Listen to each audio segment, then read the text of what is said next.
Hello friends, so today we are going to study about external trade. This is a very important chapter from the perspective of your UPSC prelims. Prelims में इसमें से काफ़ी सारे questions पूछे जाते हैं और ये चैप्टर काफ़ी इंटरेस्टिंग भी है क्योंकि इसमें काफ़ी सारे कंसेप्ट्स यूज़ होते हैं। तो इन कंसेप्ट्स को अगर आप अच्छे से समझ के जाते हैं तो आपको इस चैप्टर में हाई स्कोर करने के चांसेस बहुत ज़्यादा हैं। So let us start. How we can start? First of all, what is external trade? India का क्या है एक्सटर्नल ट्रेड में? मैं आपको बताऊंगा balance of payments. Balance of payments है इंडिया का जो सिनेरियो है ट्रेड में, वो पता लगता है कि क्या चल रहा है, किसी भी कंट्री के लिए एप्लीकेबल है। तो हम लोग यूपीएससी का पर्सपेक्टिव से जो इंपॉर्टेंट है वो सारी चीज़ें देखेंगे। यह पहला वीडियो इस सीरीज़ में। इसके बाद एक्सटर्नल ट्रेड में आगे हम लोग एफडीआई, एफपीआई, एफआईआई ये सब भी पढ़ेंगे क्या होता है। तो today we are going to study about balance of payment, BOP। What is balance of payment? तो बैलेंस ऑफ पेमेंट ये काफ़ी इंपॉर्टेंट टॉपिक है। It means I will just use the keywords in my notes. आप concept को समझने की कोशिश कीजिए, आगे जाके आपको और पता लग जाएगा। तो बैलेंस ऑफ पेमेंट क्या है? It is a systematic record. It is a systematic record है ये of all the transactions, all economic transactions, all economic transactions. ठीक है, जितने भी इकोनॉमिक ट्रांजैक्शंस हुए हैं उनका एक रिकॉर्ड है, सिस्टमैटिक रिकॉर्ड। बिटवीन किसके बीच में? ट्रांजैक्शन होने के लिए तो दो लोग चाहिए। किसके बीच में? Transactions between the residents of a country, the residents of a country and the rest of the world, rest of the world। तो ये होता है बैलेंस ऑफ पेमेंट का कंसेप्ट। बैलेंस ऑफ पेमेंट क्या है? It is nothing but a systematic record. एक record है किस चीज़ का? Of all the economic transactions, जितने भी इकोनॉमिक ट्रांजैक्शंस हुए हैं ओवर अ स्पेसिफिक पीरियड। मतलब टिपिकली ये 1 ईयर की बात होती है, but it can be over any specific period. Typically 1 year होती है ये। किसके बीच में होता है? Transactions between the residents of a country, एक कंट्री के जो रेसिडेंट्स हैं, and the rest of the world. ये यूज़ क्यों किया जाता है ये समझना जरूरी है। यूपीएससी में कंसेप्ट आपको समझना बहुत ज़रूरी है, खास करके इंडियन इकोनॉमी में, because this is a very conceptual subject which serves as an essential tool for analysing a country's international economic position. ठीक है, एनालाइज करने में हेल्प करता है क्या चीज़? इकोनॉमिक पोजीशन को। ठीक है, इकोनॉमिक पोजीशन को समझने में ये एनालाइज करने में हेल्प करता है। ठीक है, तो आगे हम लोग देखेंगे बैलेंस ऑफ पेमेंट के BOP होते हैं। बैलेंस ऑफ पेमेंट में हम लोग क्या होता है? सरप्लस भी हो सकता है ये, जब कंट्री प्रॉफिट में चल रहा हो, जब इसका एक्सटर्नल ट्रेड प्रॉफिट में हो, फॉरेन ट्रेड। और इसके साथ हम लोग देखते हैं सरप्लस के बाद डेफिसिट भी होता है। What is surplus? सरप्लस मतलब प्रॉफिट में चल रहा है, डेफिसिट मतलब लॉस में चल रहा है। तो बैलेंस ऑफ पेमेंट सरप्लस और बैलेंस ऑफ पेमेंट दोनों, डेफिसिट, दोनों चीज़ों को हम लोग समझेंगे। ठीक है, बैलेंस ऑफ पेमेंट सरप्लस क्या होता है? व्हेन रिसिप्ट्स मतलब कंट्री के जो अर्निंग है बाहर से, मतलब कंट्री ने मान लीजिए किसी को लोन दिया है, किसी और प्रोजेक्ट में इन्वेस्ट किया हुआ है, कहीं पे इन्वेस्टमेंट है, तो वहाँ से जो पैसा आ रहा है, that income receipts from international transactions exceeds its payments. Receipts of international transactions, receipts from international transactions when greater than, किससे ज़्यादा है? पेमेंट से, कंट्री जो पेमेंट कर रही है उससे। तो इससे जब ज़्यादा होता है तब सरप्लस है। अब इसी का ऑपोजिट है डेफिसिट। जब क्या है? एक्सटर्नल बोरोइंग ज़्यादा करना पड़ता है, नीड ऑफ एक्सटर्नल बोरोइंग, तब ये शो करता है डेफिसिट। नीड ऑफ एक्सटर्नल, बाहर से पैसा बोरो करना पड़ता है, दूसरी जगह से लोन लेना पड़ता है, then it is balance of payment deficit. ठीक है, एक है सरप्लस, एक है डेफिसिट। तो मैं आपको एक चार्ट के थ्रू समझाऊंगा। बैलेंस ऑफ पेमेंट हम लोग रिकॉर्ड रखते हैं 2 तरीके के अकाउंट्स में, बैलेंस ऑफ पेमेंट्स। ठीक है, अब ये 2 तरीके के अकाउंट्स क्या क्या है ये आप देखिए यहाँ पे। One is current account, short form में लिख रहा हूँ मैं। One is capital account. ठीक है, वन इज़ कैपिटल अकाउंट, ये दोनों होते हैं। अब करंट अकाउंट में हम लोग क्या क्या मानते हैं? करंट अकाउंट में 2 चीज़ें होती है, समझिएगा अच्छे से, कंसेप्ट है। करंट अकाउंट में क्या है? Export and import, export and import. This is nothing but balance of trade. Export और इम्पोर्ट का जो होता है बैलेंस, उसको बोलते हैं बैलेंस ऑफ ट्रेड, या हम लोग आके इसी सीरीज में देखेंगे इंडियन इकोनॉमी में। And here balance of invisibles. Invisible क्या है अब आप बताइए? इंडिया किस चीज़ में आगे है? सर्विसेज में। हम लोग one of the largest exporter of services है, पूरे वर्ल्ड को हम लोग सर्विस प्रोवाइड करते हैं। So India is one of the largest exporter of services. तो ये सर्विसेज, जब सर्विसेज की बात हो रही है, that is invisibles, balance of invisibles. Invisibles में गुड्स नहीं, सर्विसेज की बात हो रही है। ठीक है, और भी कुछ चीज़ें मैं आपको समझाऊंगा। तो इसमें क्या है? और आता है दूसरा कैपिटल अकाउंट। कैपिटल अकाउंट में क्या होता है? Foreign investments. फॉरेन में जिन प्रोजेक्ट्स पे इन्वेस्ट किया हुआ है या फिर कहीं लोन दिया हुआ है, ये सबसे जो इनकम आता है, this is foreign investments. Capital income मतलब कैपिटल अकाउंट में आता है फॉरेन इन्वेस्टमेंट्स, बाहर जो लोन्स दिए हुए हैं वो सबसे जो इंटरेस्ट आ रहा है लोन्स, और कैपिटल अकाउंट में बैंकिंग कैपिटल को भी लिया जाता है। ठीक है, सो आई होप यहाँ तक आपका क्लियर है कंसेप्ट। बैलेंस ऑफ पेमेंट आया पहले, उसके बाद है करंट अकाउंट और कैपिटल अकाउंट। करंट अकाउंट के अंदर आता है import and export, balance of trade and balance of invisibles. Also capital account में आता है foreign investments, loans, banking capital. ठीक है, इसके बाद हम लोग देखेंगे करंट अकाउंट की बात आज हम लोग करेंगे, नेक्स्ट डे हम लोग बात करेंगे कैपिटल अकाउंट की। अभी देखते हैं करंट अकाउंट। तो चलिए आगे देखते हैं करंट अकाउंट में क्या क्या हम लोग देते हैं। So current account,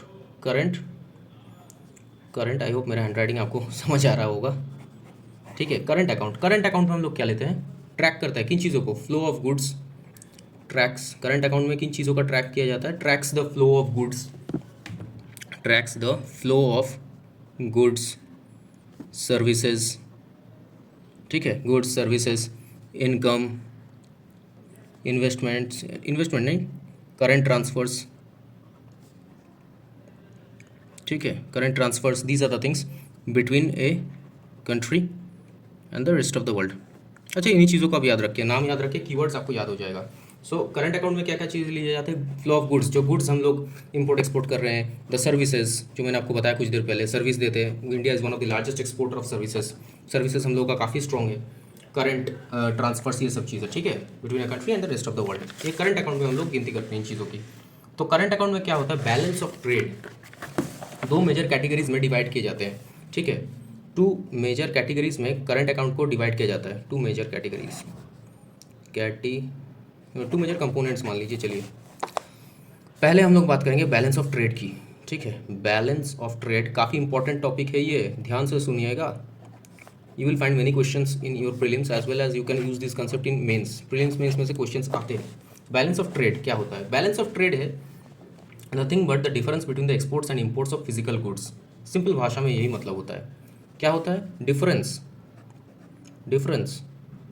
between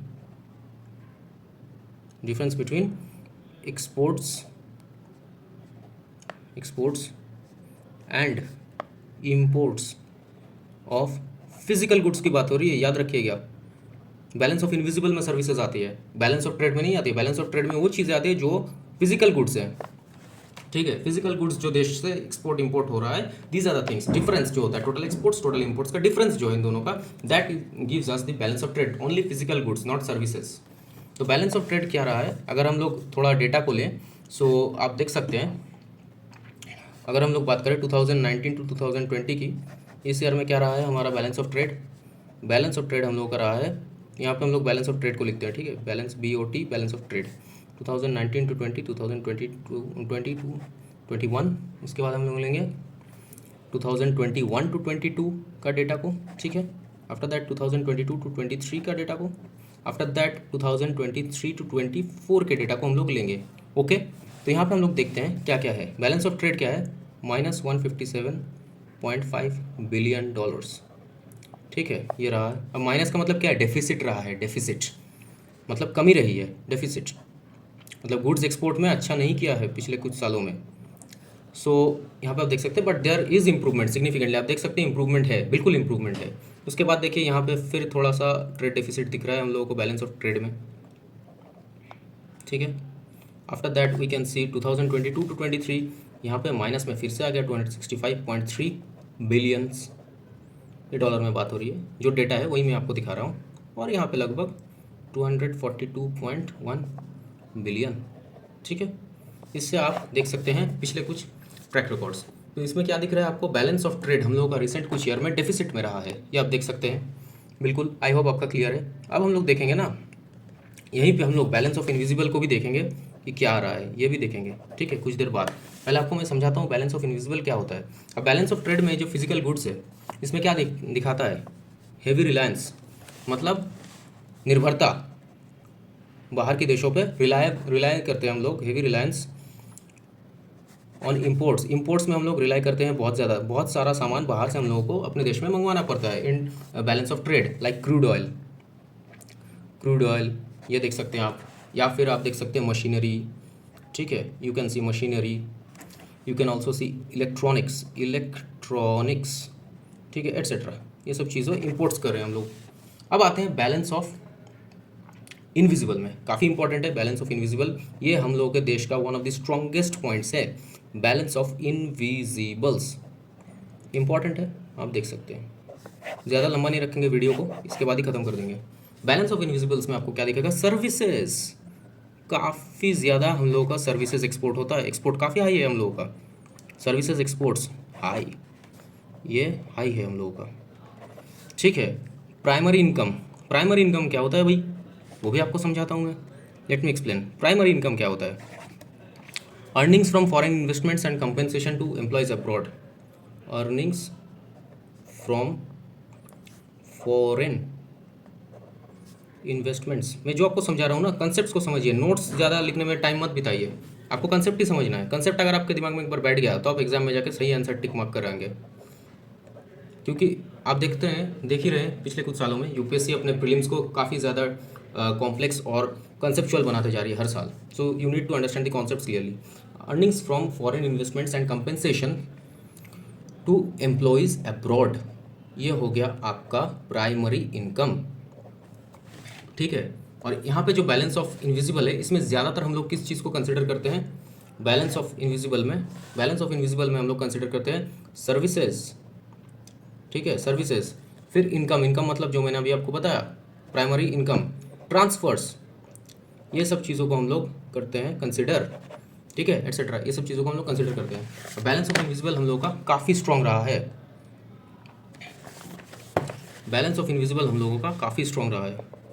service export हम लोगों का हाई है, सर्विस एक्सपोर्ट हाई है हम लोगों का, इज़ हाई, आप देख सकते हैं सर्विस एक्सपोर्ट हाई है। तो हम डेटा को देखेंगे, आपको खुद पता लग जाएगा, ठीक है। बैलेंस ऑफ इनविजिबल में डेटा को थोड़ा देखेंगे अभी हम लोग। प्लस 132.8 बिलियन, प्लस समझ रहे हैं ना, मतलब क्या है ये, सरप्लस है, अच्छा है हम लोगों का बैलेंस ऑफ वो इनविजिबल्स। सर्विस एक्सपोर्ट हम लोगों का बहुत ज़्यादा है, सर्विस हम लोग बहुत एक्सपोर्ट करते हैं बाहर, that is good for our country. So 126.1 ये है, प्लस यहाँ पे आपको मिल जाएगा 150.7 बिलियन। ये डेटा मैंने लिया है अच्छी वेबसाइट से, different websites you can find the data. So from here you can find 192, ये डेटा आपको मिल जाएगा, आप सर्च कर सकते हैं ऑनलाइन। उसके बाद आपको यहाँ पे दिखने को मिलेगा डॉलर 218.8 बिलियन। मतलब क्या, पिछले कुछ सालों में हम लोगों ने बैलेंस ऑफ इनविजिबल्स में काफ़ी अच्छा परफॉर्म किया है, ठीक है। अब आता है लास्ट कंसेप्ट, ये क्या है, लास्ट एक कंसेप्ट है बैलेंस ऑफ करंट अकाउंट, जो आज का लास्ट कंसेप्ट है। बैलेंस ऑफ करंट अकाउंट क्या है ये, बैलेंस ऑफ करंट अकाउंट का मतलब है ये जो हम लोगों ने किया ना, balance of trade plus balance of invisible, इन दोनों को ऐड कर देंगे तो हम लोगों को मिलेगा total net balance of current account. अब क्या है, बैलेंस ऑफ ट्रेड में आपको नेगेटिव दिख रहा है, उसके साथ हम लोग इस पॉजिटिव को ऐड कर देंगे, इन दोनों का जो ऐड करने पे आएगा माइनस प्लस करके, that will give us the balance of current account for this year. इसके बाद इस ईयर में वही सेम चीज़ करेंगे, तो इससे हम लोग को मिलेगा बैलेंस ऑफ करंट अकाउंट। ये हम लोग को काफ़ी ज़्यादा एनालाइज करने में हेल्प करता है कि कंट्री का एक्सटर्नल ट्रेड कैसे परफॉर्म कर रहा है, फॉरेन ट्रेड कैसे परफॉर्म कर रहा है। तो balance of current account 2019 to 20 का देखेंगे, 2020 टू 21 का, 21 टू 22, 2022 टू 23, 2023 टू 24 तक हम लोग देखते हैं। आइए इसको भी एनालाइज करते हैं। बैलेंस ऑफ ट्रेड क्या रहा है हम लोग, बैलेंस ऑफ करंट अकाउंट क्या रहा है इन दोनों को ऐड करने के बाद, आप खुद ऐड करके देख सकते हैं वैल्यू क्या रहा है, 59.5 बिलियन, ठीक। यहाँ पे आप लोगों को मिल जाएगा 87.3 बिलियन। मतलब हम लोगों ने बैलेंस ऑफ करंट अकाउंट में काफ़ी अच्छा परफॉर्म किया है इंडिया ने पिछले कुछ सालों में। 47.5 बिलियन प्लस में है, मतलब सरप्लस में है। एक बार बस यहाँ आपको मिलेगा डेफिसिट थोड़ा सा, फिर रिकवर कर लिया है यहाँ पे। तो जो भी मैंने आज पढ़ाया यहाँ तक आप समझ के आइएगा, आपको काफ़ी हेल्प मिलेगा अपने यूपीएससी प्रिपरेशन में। अगर आपको वीडियो अच्छा लगा हो तो लाइक और सब्सक्राइब करना मत भूलिएगा। Till then, till I upload my next video, stay tuned to the channel. Thank you for watching.